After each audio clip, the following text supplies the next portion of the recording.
shifts us to kind of lift our eyes and think about the kind of nation that we want to be. And I think what I can probably do by way of opening remarks, since we will get into policy, is just try to, in this world of information overload, set out to you who we are, what we believe in, and what we're trying to do for Scotland.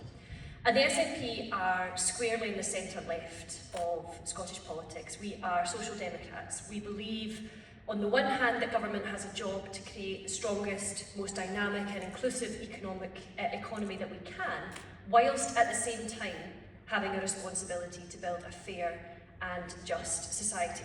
And we've done that. If I can just pull one example, we're the party that's delivered Social Security Scotland, built on fairness, dignity and respect, and the Scottish National Investment Bank, bringing jobs and investment to our economy.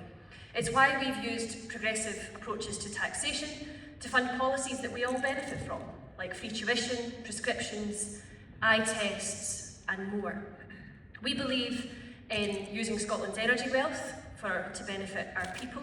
We believe in becoming an independent country and having all the powers to determine our own future. We believe in rejoining the European Union. I think it's a catastrophe that we have left, both socially and economically. And we believe in forming a positive role in the world, standing up for human rights, the rule of law, and standing against genocide when we see it. So I would ask for your support in the election. 1, because we stand up for Scotland whilst we're in the UK. 2, because we offer the opportunity, a hopeful opportunity of change through independence and rejoining the European Union. And 3, because only by voting for the SNP do we lock out the politics of division and destruction with reform. Reform UK is a centre-right party. We're on the other side of that schedule, the ledger, as it were, from the SNP. And we believe that the way to get solutions for our society is not just always spending other people's money, but actually unleashing the people who live in these communities to solve their own problems. Scotland 2050 should be the most successful part of the UK.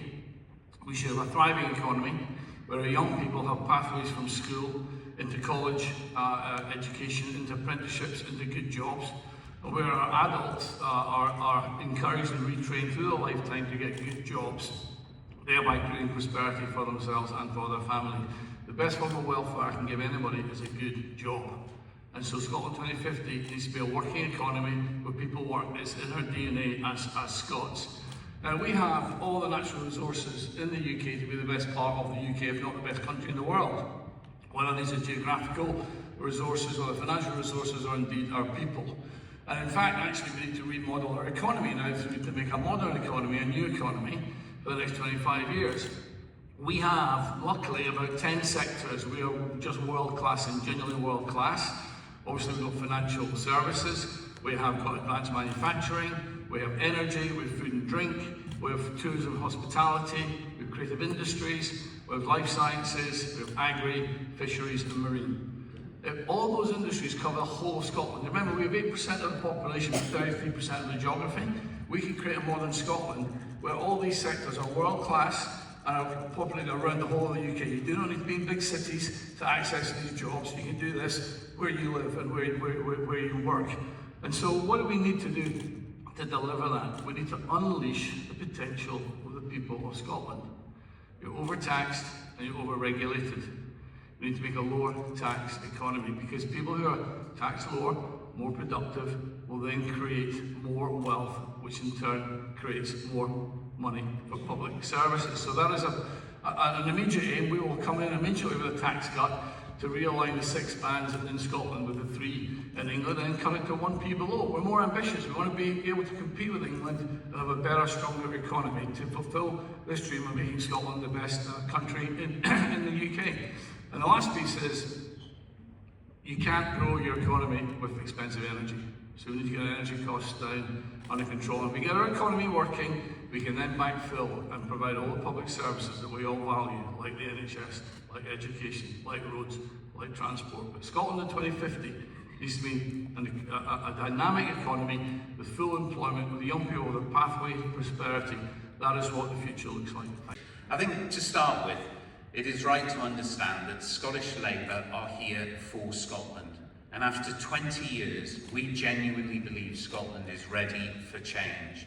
So what is this election about? This election is about fixing our NHS because we all know people who are on waiting lists. We all know people who can't fully return to work, who can't return to work because they're waiting for treatment. It's about making everybody's life more affordable and to create proper, well-paid jobs that are needed by the people of Scotland here in Scotland.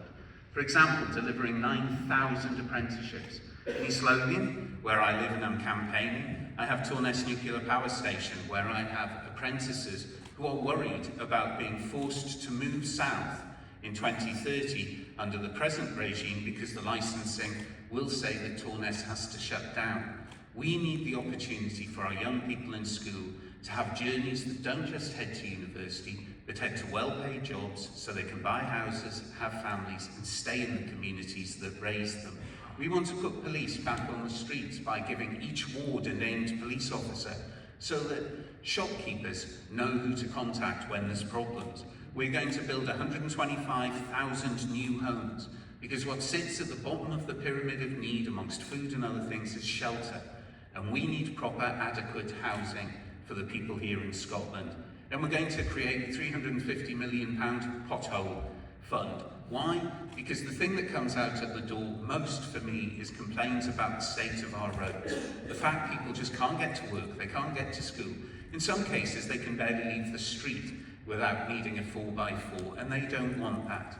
It is about giving visible change to people as soon as possible, and it's not about promises that can't be delivered. It's about promises that can be achievable and promises that people can see quickly. So this election is a time for choice. We can back out of the cul-de-sac that we're in at the moment and start to brighten that light of a better tomorrow for our young people, for our working communities, and also at the other end of our demographic, those people who have served Scotland and their families all of their lives, so they've got a safe and secure future. Friends, Maya Angelou reminds us, when somebody shows you who they are, believe them the first time. Notwithstanding Lord Offord's terrible sense of humour, appalling sense of humour, but even before that, when he joined the party the week after revelations emerged about Nigel Farage making gas chamber jokes in front of school children when he was at school. Even before that, we had the Hamilton and Larkhall and Stonehouse by-election, when Anas Sarwar, who's my political adversary, but my personal friend, was traduced by Reform, mischaracterising and miscasting his words to say that he would govern for the Pakistanis first and foremost. Shame on them. Shame on them. And then to manifest a perspective punching down on vulnerable, dispossessed people of any kind of minority, to talk about joining vigilante street gangs to help women feel safe at night. Sorry, but burly men walking around in dark clothes on a night, I don't think that makes women feel safe. Believe who they are the first time they show you, as Maya Angelou says. And the fun thing I say is this, and I think Martin was absolutely spot on. Our children are watching. If we cannot rise up and face this down, this is not a Scotland I recognise. It is not this Scotland I love, this internationalist of outlook, this welcoming, homecoming place of Scotland that we all call home. Will stand up to the forces of hate and darkness in our politics, and we will win. Tonight, after 19 years of SNP rule, I think Scotland needs a fresh start. And if you look at what's been happening in Scotland, I think a few people could argue things have got better over the past 2 decades. Our economy has underperformed the rest of the UK. The NHS waiting times and waiting lists are longer. We have the worst drug deaths in Europe. We have a housing crisis. We have school standards that have gone backwards, not improved. We have infrastructure that is crumbling. The A9 dualling is 10 years behind schedule, and the ferries serving our Western Isles communities are simply not up to purpose. We have fewer police than we had when the SNP came to power, and we're all paying the highest taxes in the United Kingdom as a result. So what would we do differently? We would unapologetically put growth first, because if we get more growth in the economy, we create more jobs, more secure, well-paid employment, more apprenticeships, and more tax revenues to pay for the things we all want to see. How do we get better growth? We look at the tax burden on business, the business rates currently hitting in particular sectors like hospitality, which are seeing one closure a week at the moment across Scotland. We tackle personal taxation, because the tax differential between Scotland and the rest of the UK is hitting the ability of businesses to recruit talent and hitting business growth, and we tackle energy costs. And one of the ways we do that is by ensuring security of supply. It makes no sense, given what's happening in the world at the moment, to be closing down the North Sea prematurely. We should be maximising our oil and gas potential in the North Sea to reduce the reliance on imports and give us more tax revenues we can then spend to reducing energy costs for households and for businesses. The Scottish Fiscal Commission, who are independent, say that there's a £1 billion tax gap in Scotland. If only the Scottish economy could perform at the average of the UK economy, just the average, we'd have an extra £1 billion a year to spend on public services. So if we tackle growth, we can get the extra money we need to pay for the things we want. And the final thing I'll say is just this. John Swinney said if the SNP get a majority in the election, he'll use that as a mandate for another independence referendum. I think that's the last thing Scotland needs at the present time. All the distraction of another vote on independence, when what we should be doing is focusing on what really matters. So wherever you are in Scotland, you can vote for Conservative candidates and you can use your peach list vote as a smart way to stop an SNP majority. When Greens speak to folk on the doorstep, we try to make the connection between the huge long-term challenges that the country faces and the actions that are going to improve people's lives in the here and now.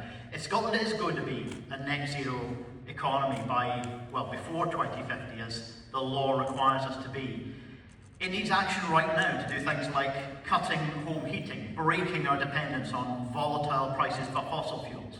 It means cheap public transport, and for a great many people, bus travel has become free thanks to the work that the Greens have taken forward. We want to go further than that and do what other parts of Europe are already doing: highly affordable, cheap, reliable, and to many people free public transport as the critical way to enable people to get about sustainably.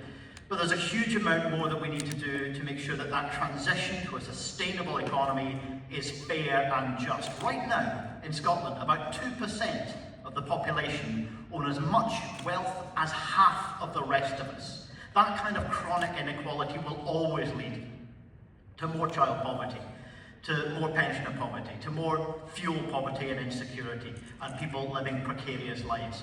So we do need to go further on taxation. You'll hear tonight from political parties that will promise you huge spending commitments and tax cuts for the wealthy, and it just doesn't add up. Those who are making those tax cut promises will be stripping billions out of our public services and pushing already poor people further into poverty. Greens will never do that. We'll tell you the truth and say that if we want to invest in the better future that Scotland is capable of and that Scotland deserves, we need to raise the revenue from those with the broadest shoulders.